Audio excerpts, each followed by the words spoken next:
Hello welcome to Vijaya Venkat blogs. ఇప్పుడు మేమందరం అయితే కళ్యాణంకి వెళ్తున్నాము. స్వామి కళ్యాణం అయితే రెడీ అయిపోయి ఉంటుంది.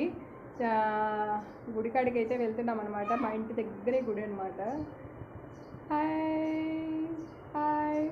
ఇప్పుడైతే అందరం బయలుదేరుతున్నాము. ఆల్రెడీ మా పిన్ని మా బాబాయ్ అయితే వెళ్ళారనమాట.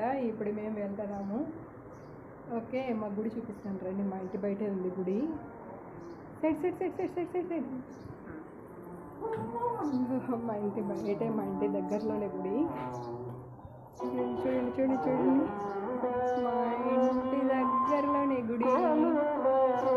అదిగో అక్కడే ఉందన్నమాట, మా ఇంటి దగ్గరలోనే గుడి. ఈ వీడియో మీకు నచ్చితే లైక్ అండ్ సబ్స్క్రైబ్.